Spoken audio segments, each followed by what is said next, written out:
vraiment dans le... Là, je tombe dans le foot business, en fait. Tu vois. Je suis plus dans le truc de tu regardes des matchs au Racing ou à la CBB et t'envoies des joueurs à l'essai, des trucs comme ça et tout. Là, c'est réel, tu vois. Là, c'est vraiment réel. À cette époque, t'as quel âge? À cette époque, j'ai 19 ans. 19 ans. 19 ans. Et dans l'année de mes 18 ans, ça commence à devenir un peu plus réel parce que les agents avec qui j'étais, ils travaillaient avec Gilles Favard, qui aujourd'hui est présentateur télé, je crois. Et à ce moment-là, Gilles Favard, il m'avait donné une mission, tu vois. Et c'était à l'époque Papi Djilo Bodji. C'était une mission un peu lunaire, tu vois. Je devais appeler Papi Djilo Bodji et lui faire croire que j'étais un club sans lui dire le nom du club. Tu vois, je me rappelle, c'était Lille. Soi-disant, il avait un mandat pour Lille et il fallait que je l'appelle pour me faire passer pour un recruteur et qu'il allait le voir dans pas longtemps. Salut à tous. Encore une fois, bienvenue pour une nouvelle vidéo sur Balle au Centre avec notre série Itinéraire bis. C'est aujourd'hui notre 4e épisode, donc on espère que ça va vous plaire. N'hésitez pas à vous abonner, liker et partager. Bon visionnage. Salut Hassan. Salut Abdo. Comment tu vas? Ça va et toi? Ça va, super. Très content de te recevoir. Encore plus content, je pense. Il y a quelques semaines, on a reçu Ilan Cohen que tu connais. Très bien. C'était sa première interview. C'est la même pour moi. C'est ça, encore un novice. Donc, tu nous fais notre baptême du feu à tous. Exactement. Donc, content que tu acceptes de le faire avec nous déjà. Et puis, ça va bien se passer. De ouf, on y va. Donc, déjà, j'aimerais, pour ceux qui ne te connaissent pas, puisque tu te mets pas... En fait, tu es présent sur les réseaux, toi, mais tu ne te mets jamais en avant. Donc, on en connaît très peu sur toi au final. Donc, j'aimerais que tu te présentes déjà en quelques mots. Si je me présente en quelques mots, tu m'as dit. Hein. Vas-y, lâche-toi, c'est un podcast, ça peut durer. Je m'appelle Hassan, j'ai 26 ans. Je suis originaire de Nanterre, mais j'ai grandi dans un premier temps à Paris. Okay. Je suis né à Paris et je suis arrivé à Nanterre à l'âge de 4 ou 5 ans, un peu moins, 3-4 ans. Et actuellement, je travaille dans le foot. Je travaille pour Pro Direct Soccer. Je suis territory manager, mais en vrai de vrai, c'est un terme technique, mais je suis directeur en vrai, parce que je suis le seul salarié en France. Okay. Et j'ai pas mal de petites choses à côté. J'ai un média qui s'appelle Vista, qui anciennement a failli devenir Balle au Centre, et Balle au Centre a failli devenir Vista, mais ça on en parlera peut-être après. Ouais. Et j'ai aussi une association dans mon quartier qui s'appelle Le Monde est à nous. Et j'ai aussi un club de foot qui s'appelle Le Monde FC. Donc pas mal de petites choses, mais tout tourne autour du football. Ok. Et quand on revient un petit peu à ton enfance, t'as joué au foot, j'imagine? Ouais. Jusqu'à quel niveau et comment ça se passait? J'ai joué très rapidement. J'ai joué à l'âge de 5 ans. À partir de 5 ans, j'ai joué à l'ESN. Mais ce qu'il faut savoir, c'est que la première fois que j'en parle, c'est la première fois que je parle. L'ESN, c'est le club de Nanterre? Ouais, l'ES Nanterre, l'entente sportive de Nanterre. Et ça, je pense qu'il n'y a que ma mère qui le sait et mon frère. Mais à la base, je voulais faire du karaté. Oh. Je pense que ça t'étonne pas. Maintenant, non, ça m'étonne pas. Vu nos discussions. J'aurais parié sur la lutte sénégalaise, mais bon, karaté. Mais à la base, je voulais faire du karaté. Je voulais pas faire de foot quand j'étais petit. Et c'est à cause de mon frère que j'ai fait du foot. Comme mon frère, il faisait du foot. Et j'étais plutôt bon. On m'a mis au foot. Mais même si j'étais bon dehors, moi, je voulais faire du karaté quand j'étais petit. C'est-à-dire que moi, quand j'allais voir mon père, qui habitait à Paris, moi, je voulais avoir un kimono, tout ça et tout. Moi, j'aime trop la bagarre, frère. Ça veut dire, à la base des bases, je commence le foot à 5 ans, mais à 5 ans, j'étais déjà dans un mood où je voulais faire du karaté. Donc, on m'a éteint mon truc, et je suis parti faire du foot à 5 ans à l'ES Nanterre. Et j'ai joué à l'ES Nanterre jusqu'à l'âge de 14 ans, 15 ans. Ensuite, après, je suis allé au Paris Saint-Germain. Ensuite, après, je suis revenu à Nanterre et je me suis blessé. Et Paris Saint-Germain, c'est quel âge à peu près? C'est de 15 à 16 ans à peu près. 15, ouais, donc tu étais déjà dans... 15 à 17 ans même, presque. Okay. Parce que j'ai commencé en cours de saison. J'ai été recruté par un pote à moi. C'est une histoire folle. Parce qu'à la base, mon frère, il était au PSG. Okay. Lui, il a commencé très tôt au PSG, à l'âge de 12 ans peut-être. Pour la petite anecdote, ils étaient partis à plusieurs de Nanterre. Il n'y a que lui qui avait été pris. Donc c'était entre guillemets un petit événement dans... Il avait fait la préfo et tout? Il n'a pas fait la préfo, il était à l'assaut, mais il s'entraînait tout le temps avec eux, etc. Okay. Et il a joué avec tous les gros noms qu'on connaît aujourd'hui de sa génération. Il y avait qui dans sa génération? Mamadou Sakho, Younous Sankaré, des choses comme ça. Ouais, donc et après, sérieux. Avec le temps, comme il est revenu au PSG après avoir fait un petit tour dans la région parisienne, il a joué avec les Kingsley Coman, Presnel Kipembe, etc., etc. Et donc du coup, moi j'avais l'étiquette du mec qui était bon et qui avait un frère qui était au PSG. Donc du coup, moi, entre guillemets, c'était déjà tracé pour moi. Tout le monde disait « Ah, Hassan, il va aller au PSG ». Donc du coup, c'est ce que j'ai fait, mais c'est pas forcément mon frère qui m'a emmené au PSG, c'est un pote à moi avec qui je jouais au lycée, qui s'appelle Youssef Mansouri. Et lui, il était au PSG, et on était un duo d'enfer, en fait, à la cantine. On était archi fort. Okay. Et du coup, il me dit « Ouais, pourquoi tu joues à Nanterre, tout ça, tu veux pas venir au PSG? Du coup, moi, je lui dis ouais. Et derrière, il m'emmène à l'entraînement, on y va, et en 2-3 entraînements, c'était réglé. Ok. Et du coup, après, j'ai joué au foot encore. Je me suis blessé. J'ai eu cartilage décollé de la cheville. C'est une blessure assez grave parce qu'en fait, le cartilage, il se recolle jamais. Ouais. Donc, du coup, c'est un peu à partir de ce moment-là que j'ai commencé à gamberger, à l'itinéraire bis. À la suite. Et à la suite de ça, j'ai commencé à jouer un peu plus pour le plaisir. Et je suis très content d'en parler, parce que c'est la première fois que j'en parle, mais j'ai joué en Ligue 1 dans ma vie, j'ai joué en Ligue 1 au futsal.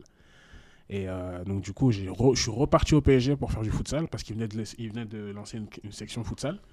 Ça me régale, parce que tu sais pas tout ça. C'est ça que je me dis. C'est que le plus dur, ça va être d'ordonner le podcast tellement tu as fait de choses. Ouais, laisse tomber, c'est une galère. Et donc du coup, je fais 1 an en excellence, c'est-à-dire le plus bas niveau du futsal. Ça commence en excellence. Et là, tu as quel âge à ce moment-là? J'ai 19 ans. Ok, donc tu fais Nanterre, région parisienne, PSG, jusqu'à tes 18 ans à peu près. Ouais. Tu te fais mal à la cheville. Ouais. Et tu fais du futsal. Ouais. Pour bien bousiller la cheville, quoi. Non, en fait, je fais du futsal parce que déjà dans ma tête, en fait, je suis dans un mood où je me dis, bon, je vais prendre un itinéraire bis, mais si j'arrive à jouer à très haut niveau au futsal, c'est bien. Ouais. Tu vois. Et comme je fais jamais les choses à moitié, dans ma tête, quand j'ai commencé le futsal, c'était pour jouer en Ligue 1, tu vois, et pour jouer en équipe de France.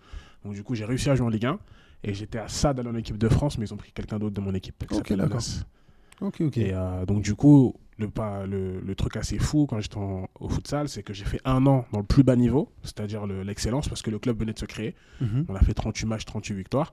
Et l'année suivante, j'ai signé à Bagneux en Ligue 1. C'est-à-dire qu'en fait, j'ai fait un grand club écart. Déjà établi. Et... En fait, j'ai fait un grand écart, en fait. C'est comme si je faisais... C'est de rien à tout. En fait, j'ai fait du plus bas au plus haut, en fait, en une saison. Et derrière, il m'est arrivé beaucoup de choses dans mon itinéraire bis qui a fait que j'ai dû arrêter le futsal parce que comme c'était en Ligue 1, en fait, on jouait dans toute la France. Donc du coup, on partait le vendredi. On était un club avec des faibles moyens. Donc on partait en minibus, on partait le vendredi. Le match, il était le samedi, on rentrait le dimanche. C'était trop long, tu vois. Et toi, tu ne pouvais pas faire ces voyages tout le temps? Non, c'était dur. C'était dur. On allait à Toulon, 10h, 12h de minibus. Laisse tomber, c'était trop dur. Pas la force. Non, c'était trop dur.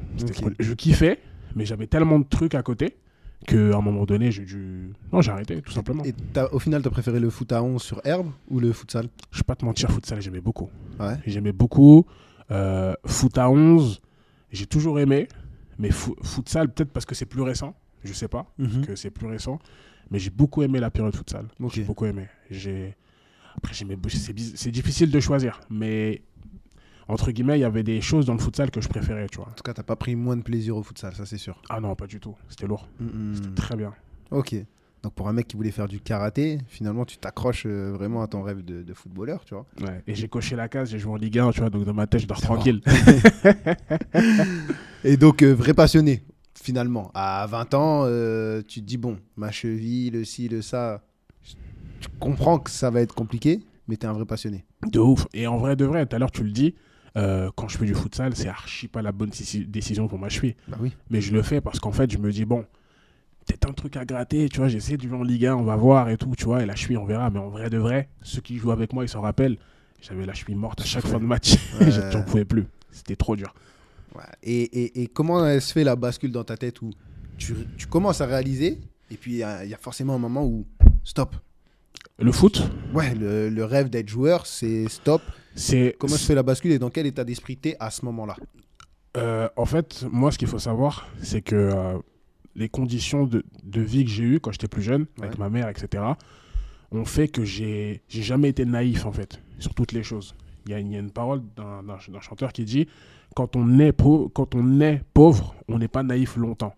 C'est-à-dire qu'en fait, moi, quand j'étais petit, j'étais un enfant, j'étais un adulte dans un corps d'enfant, en fait. C'est-à-dire que moi, j'ai très vite, dans tout ce que je faisais, que ce soit à l'école ou bien le foot, j'étais pas naïf, en fait. C'est-à-dire que quand j'étais à l'école, je savais pourquoi j'y étais. Et quand j'étais au foot, je savais pourquoi j'y étais. Je savais qu'est-ce que ça pouvait apporter. Et je savais qu'est-ce que ça pouvait engendrer si jamais ça n'apporte pas ce que j'ai envie, tu vois. T'avais une vista.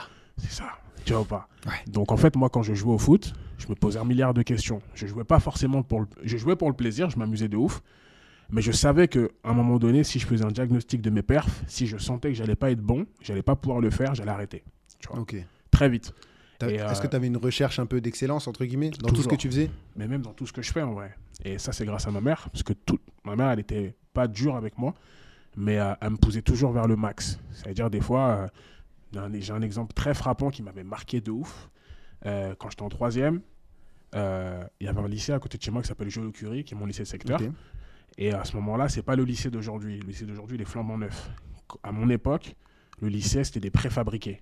Il y avait de l'amiante dans le lycée, donc ils avaient mis des préfabriqués dans la cour. Okay. Et moi, je sentais que si j'allais là-bas, ça allait être trop compliqué pour moi. Et donc, du coup, je me suis battu de ouf. J'ai fait une année incroyable. D'ailleurs, je dédicace mon gars Zakaria Raouti, qui m'a fortement sauvé cette année-là, parce qu'on faisait les devoirs avec lui. C'était un prof ? Non, c'était un élève. Et jusqu'à aujourd'hui, dès qu'il m'envoie un message sur Insta pour me féliciter ou quoi que ce soit, je lui dis toujours merci à toi, parce que c'est grâce à toi que je suis là. Ça t'a aidé dans ta scolarité. Grave. En fait, il m'a fait passer un cap au niveau scolaire, en fait, ce mec-là. Et c'était archi dur pour moi. C'était pas dur l'école, mais comme j'avais trop de trucs dans ma tête. C'est-à-dire que l'école, moi, j'étais très concentré en cours. Après, j'allais au foot et je me contentais de ce que j'avais écouté en cours et ça faisait l'affaire, tu vois. Et en fait, avec lui, je commençais à travailler. Je commençais à réviser, je commençais à faire mes devoirs, Donc etc. toi, par exemple, tu n'étais pas un mec du par cœur. Fallait que tu comprennes les notions un peu et tu savais que tu allais pouvoir pondre un truc au contrôle. C'est ça. En fait, je me reposais beaucoup sur mes facilités. C'est-à-dire que moi, j'avais une facilité de compréhension. Donc, c'est-à-dire que dès qu'on m'expliquait un truc, j'arrivais à le capter. Et après, je me disais, bon, c'est bon, j'ai bien capté, j'ai bien participé en cours. J'étais le mec qui participait trop en cours. En fait, c'est ça ma technique, moi. Faut pas faire comme moi, les petits. Mais tu sais que tout ce que tu décris, j'ai l'impression de voir la même chose aujourd'hui, moi, quand je te côtoie. C'est vrai ?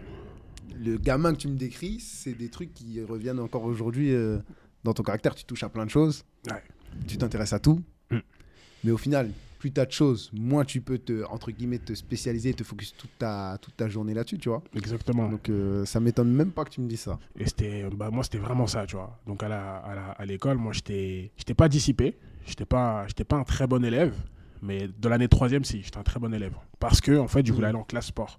Et c'était une classe qui était archi demandée, il n'y en avait qu'une seule de 92. Et c'était au lycée Guy de Maupassant et c'était archi dur de rentrer. Okay. Et donc moi j'avais un bulletin, je me craquais, tout ça et tout. Et j'ai dit à ma mère, ouais maman et tout, je vais essayer de faire la classe sport à Guy de Maupassant et tout, tu vois. C'est un sport-études entre guillemets, on a 8 heures de sport par semaine et tout, tu vois. C'est grave bien et tout. Elle me dit, mais c'est le meilleur lycée ça ? Je dis, non, mais il y a la classe sport là-bas, tu vois. Elle me dit, c'est quoi le meilleur lycée du secteur, tu vois. Et je lui dis, bah c'est Richelieu, à Rueil. Il me dit, bah pourquoi tu vas pas là-bas ? Tiens, bah, je me suis dit, mais attends, mais je vais tenter un truc de ouf, et elle me parle d'un truc qui est au-dessus de ça. Tu vois ce que je veux dire ou pas ? Et en fait, elle était beaucoup comme ça, ma mère. Tu vois. Et ça veut dire que moi, en fait, ça me challengeait toujours dans tout. Tu vois, dans tout ce que je fais, c'est d'essayer d'aller chercher le meilleur, tu vois. Toujours. Ça veut dire qu'en fait, ma mère, elle était un peu... pas insatisfaite, mais tu sais, à la réunion parents-prof, c'était toujours la même chose. C'était toujours oui, Hassan, c'est bien, mais il peut faire mieux, c'est bien, mais il peut faire mieux, c'est bien, mais il peut faire mieux. Et on lui disait toujours la même chose, tu vois. Et ça lui parlait pas. Non, ça lui parlait pas. Et pour recentrer sur le football, t'as entre guillemets un échec. Ouais. Est-ce que t'es dans ce truc de, ok, je vais rebondir tout de suite, ou t'as un moment où une période de vide et non, Directement, le déclic, il vient quand je me blesse. Mais c'est le prétexte, la blessure. Parce qu'en vrai, j'avais déjà capté que j'allais pas le faire. Je savais que j'avais pas forcément le niveau pour... Parce que j'étais dans une très grosse génération, les 94, à l'époque. C'était incroyable. Très, très grosse génération. C'était incroyable. Donc, c'est-à-dire que moi, je me jaugeais et je me disais, bon, c'est mort, tu vois, je vais pas y arriver. Et quête de l'excellence. Moi, si je voulais devenir footballeur, je voulais devenir comme toi, tu vois ce que je veux dire ou pas ? Je voulais pas jouer en national, tu vois ce que je veux dire ou pas ? Et donc, du coup, moi, c'était soit un gros club, ou soit ça sert à rien. Tu vois ce que je veux dire ? Donc, du coup, moi, c'est bien avant que je me blesse, je suis dans un mood où... Tu comprends. Faut que je trouve un autre truc, faut que je continue à vivre du foot. Bon, le foot, c'est un peu compliqué, faut que je trouve un truc un peu plus sûr. Le foot ne m'offre pas cette garantie. Moi, comme je vivais dans l'urgence quand j'étais plus jeune, bah, comme je t'ai dit, pas de naïveté, j'étais vraiment dans l'urgence, il fallait que je réussisse absolument. Ouais, t'étais là, quoi. Ouais, de ouf, fallait vraiment que je réussisse. J'étais obligé, tu vois. Obligé. Un travail lambda ne m'aurait pas suffi, clairement, tu vois. Et j'ai pas honte de le dire, c'est la vérité. Je respecte tous les métiers, carrément, j'encourage même les petits aujourd'hui à travailler. J'ai travaillé dans 1 milliard de trucs. Mais je savais que c'était temporaire, tu vois. Moi, il me fallait, vu les conditions dans lesquelles j'étais depuis que je suis petit, il me fallait vraiment que je réussisse. Même aujourd'hui, je le suis encore dans ce mode-là. Il faut vraiment que je réussisse, tu vois. Et donc, du coup, à ce moment-là, je me blesse et là, j'ai le temps de me poser et de réfléchir un peu, qu'est-ce que je vais pouvoir faire et tout, c'est quoi les métiers. Donc je pensais à des trucs de ouf, président de club, comment ça se passe. Donc je commence à lire le livre de Pape Diouf, des trucs comme ça, tu vois. Et quand je lis la biographie de Pape Diouf, je vois qu'il était agent, tu vois. Du coup, je me renseigne sur ça. Et moi, juste avant, mon frère, il va aller au TSV Munich en Bundesliga 2. Et moi, je devais y aller aussi. Et c'était payant, le TF. Enfin, il fallait payer le transport. Et c'était archi cher un peu. Il fallait aller à Munich. Et donc, du coup, moi, ma mère, elle a envoyé que mon frère. D'accord. Du coup, moi, je ne suis pas y allé. Et j'avais un agent, tout ça, qui me suivait, qui regardait mes matchs. C'était pour ça, en fait, que j'étais revenu à Nanterre. Parce qu'il fallait que je joue, fallait que je joue, en fait. Fallait que tu te montres. Voilà. Donc, du coup, à Nanterre, quand je suis revenu, je jouais dans une catégorie au-dessus.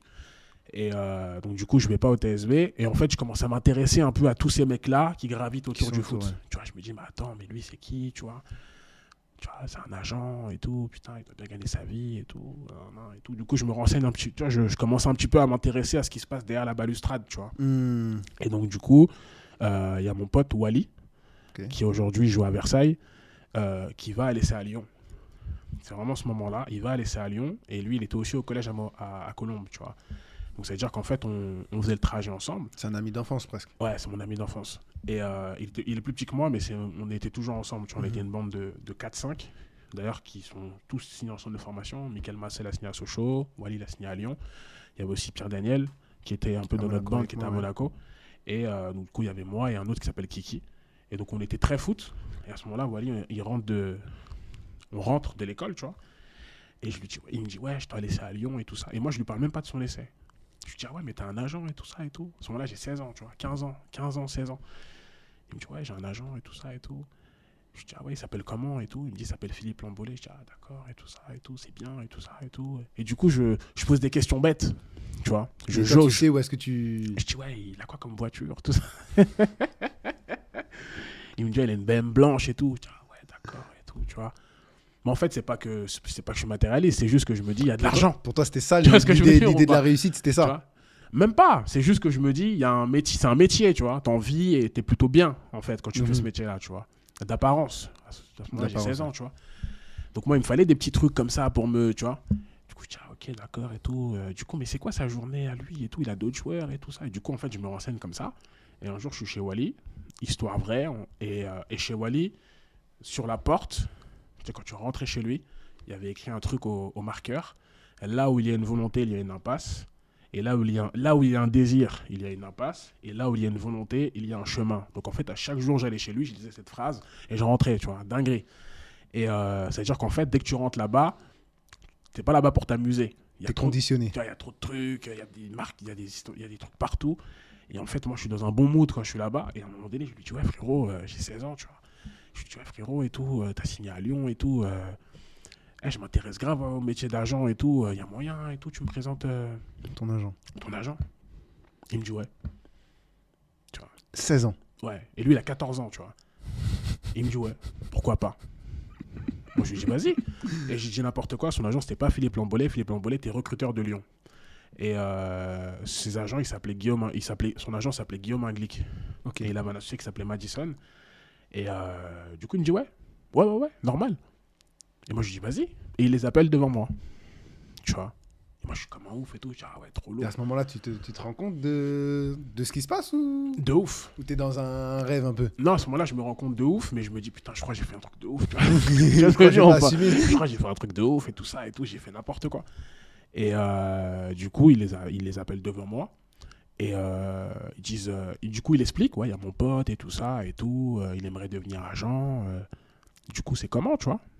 Je dis, vas-y, bah, du lui, il passe. Et ça commence comme ça. Tu vois, ça commence comme ça. Moi, je vais les rencontrer.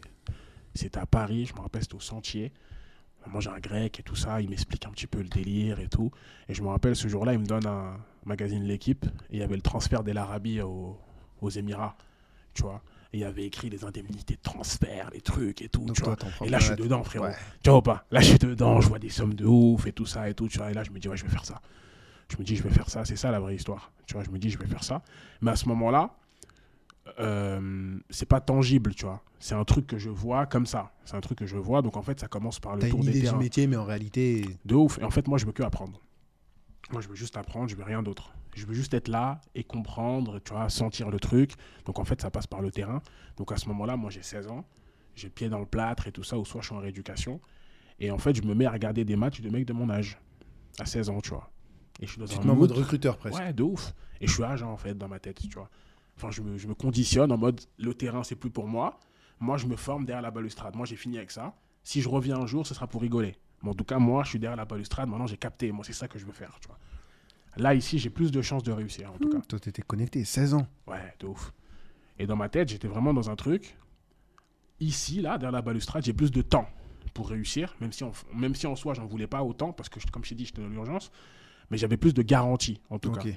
Tu vois. En tout cas, je me disais que s'il y avait une guerre entre les deux à mener, je pense que c'est celle derrière la balustrade où j'ai plus de chances de gagner. Et comment se passe ta parenthèse agent? Parce qu'au final, ça reste une parenthèse.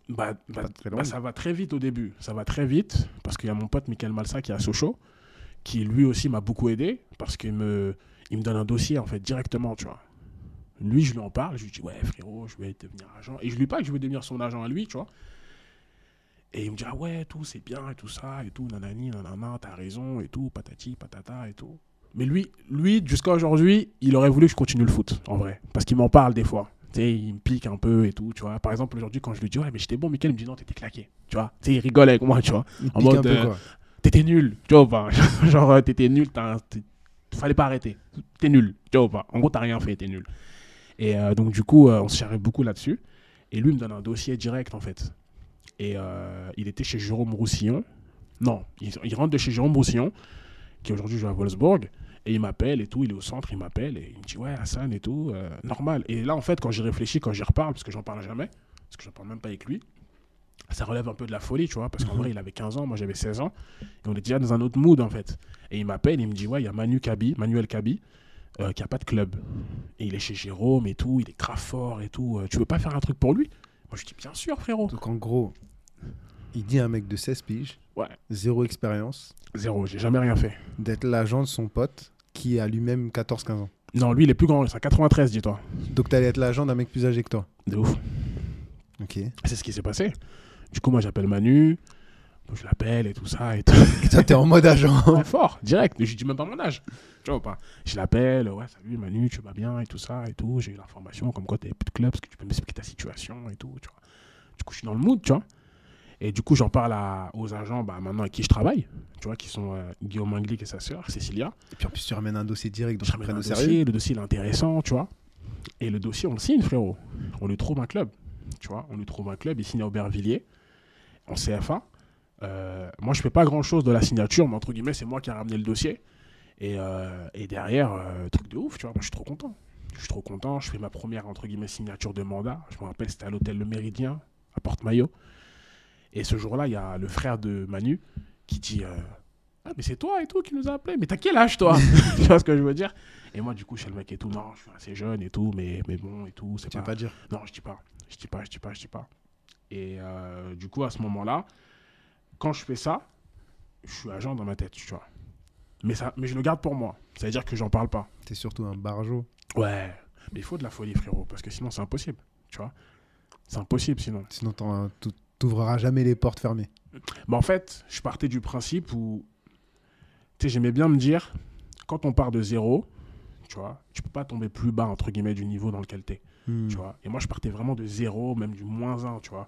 Parce que ma mère, elle sait pas lire, elle sait pas écrire. J'ai pas grandi avec mon père. Quand je sonne à la porte d'à côté, il n'y a pas un médecin, il n'y a pas un avocat, il n'y a rien, tu vois. Il n'y a pas de piston, il n'y a rien, je connais personne, tu vois. Donc il faut casser la porte en vrai, tu vois. Et si la porte elle passe pas, tu passes par la fenêtre. Si la fenêtre c'est pas ouvert, fallait que je rentre en tout cas, quoi qu'il arrive. Peu importe le moyen, fallait que je rentre. Et j'étais pressé en plus. Et c'est ce qui m'a un peu causé du tort par la suite. Mais en vrai, non, il n'y avait pas d'autre solution en vrai. Il n'y avait que ça. Tu vois, j'étais focus et quoi qu'il arrive, il fallait que j'y arrive, tu vois. C'était obligé dans ma tête. Donc 16 ans, ton premier deal entre guillemets. Premier deal à 16 ans, ouais. Ensuite, après, ça continue. Je continue à regarder, je continue à être sur les terrains. J'envoie des joueurs à l'essai, ils ne sont pas forcément pris, des choses comme ça. Et ma grosse année commence en 2015. En 2015, j'ai 19 ans. Et c'est là où ça prend un vrai coup de boost, tu vois, pour de vrai. Et là, je suis vraiment dans le... Là, je tombe dans le foot business, en fait. Tu vois. Je suis plus dans le truc de tu regardes des matchs au Racing, voilà, c'est bébé, et t'envoies des joueurs à l'essai, des trucs comme ça et tout. Là, c'est réel, tu vois. Là, c'est vraiment réel. À cette époque, t'as quel âge? À cette époque, j'ai 19 ans. 19 ans. 19 ans, et dans l'année de mes 18 ans, ça commence à devenir un peu plus réel parce que les agents avec qui j'étais, ils travaillaient avec Gilles Favard, qui aujourd'hui est présentateur télé, je crois. Et à ce moment-là, Gilles Favard, il m'avait donné une mission, tu vois. Et c'était à l'époque Papi Djilo Bodji. C'était une mission un peu lunaire, tu vois. Je devais appeler Papi Djilo Bodji et lui faire croire que j'étais un club sans lui dire le nom du club. Tu vois, je me rappelle, c'était Lille. Soi-disant, il avait un mandat pour Lille et il fallait que je l'appelle pour me faire passer pour un recruteur et qu'il allait le voir dans pas longtemps, tu vois. Enfin, je l'appelais souvent, tu vois. Je me rappelle, j'étais à la salle, des fois, à Fitness Park, je l'appelais et tout ça et tout. Ouais, ça va, papi, tu vas bien. Je peux pas trop te dire et tout ça et tout, mais bientôt, on se verra et tout ça et tout. J'étais comme un ouf, tu vois. Bref, n'importe quoi. Mais pourquoi je te dis ça? Parce que c'est très important. Le numéro de Papi Djilo Bodji, c'était très important, parce que tu vas comprendre pourquoi. Un jour, je raconte ma vie, c'est lourd les podcasts. Et je vais à la Défense pour acheter une paire de chaussures à ma sœur, c'était à la rentrée, et je croise un agent que je reconnais de vue, parce que c'était l'agent de mon pote. C'était un recruteur agent, c'était l'agent de mon pote, avec qui ça s'est très mal terminé, mais l'histoire commence avec lui. Et du coup, je le croise et je vais le voir au culot. Parce que moi, ma vie, elle est définie par le culot. En fait, comme j'ai rien à perdre, comme je t'ai dit, je ne peux pas tomber plus bas. Donc, en vrai, j'y vais, tu vois. Il n'y a rien. Si ça passe pas, mais ça va passer. Tu vois, dans ma tête, ça va passer. Tu vois. Quoi qu'il arrive, je vais en sortir d'un truc. Du coup, je vais le voir au culot, tout ça et tout. Ouais, bonjour, vous allez bien et tout ça et tout. Je vous reconnais et tout. Vous êtes l'agent d'Adel Gafaïti et tout ça et tout. Il me dit, ouais, comment on s'est connus? Bon, on s'est déjà vu à Drancy et tout ça et tout, ce qui était vrai. Et du coup, il me dit, ouais, qu'est-ce que tu fais dans la vie, tout ça, t'es joueur de foot et tout. Je lui dis, non, je suis agent. Il dit, comment ça, t'es agent et tout? Je dis, ouais, je suis agent et tout ça et tout. Ces temps-ci, je suis sur Papi Djilo Bodji. Tu vois. Il me dit, ah bon, et tout ça et tout. Viens, au Starbucks, on va se poser. Tu vois, et du coup, on va se poser et tout ça. Et c'est pour ça que je te dis que c'est super important, Papi Djilo Bodji. Il me dit, ah bon, t'es sur Papi Djilo Bodji et tout ça et tout. Je lui dis, ouais, et tout.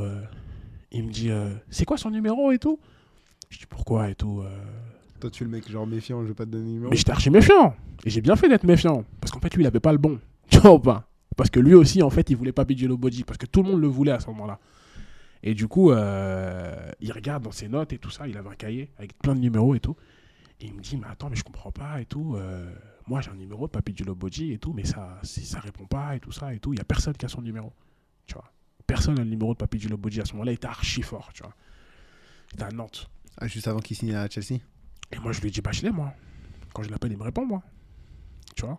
Il me dit, ah bon, et tout ça. Et tout, je l'appelle, Papi Djilo Bodji, normal. Il me répond direct. Papi et tout. Allô, oui, Hassan et tout. Ouais, papi, ça va, tu vas bien et tout. Non, non. Bon, attends, je te rappelle et tout, je suis un peu occupé et tout ça et tout. Je raccroche, tu vois, devant lui. Je dis, je l'ai le numéro Papi Djilo Bodji, tu vois. Et il dit, mais putain, mais t'es qui, toi? Tu vois ou pas? Genre. Il voit un petit gamin qui lui fait la leçon. Tu vois, il me dit, en gros, t'es qui et tout, tu sors d'où, tout ça et tout, tu vois. Du coup, je lui explique, je dis, voilà et tout. Moi, je suis là, je suis agent et tout, tu vois, je fais des trucs et tout. Mais je suis jeune et tout. J'ai qu'un seul joueur, c'est Michael Malsa.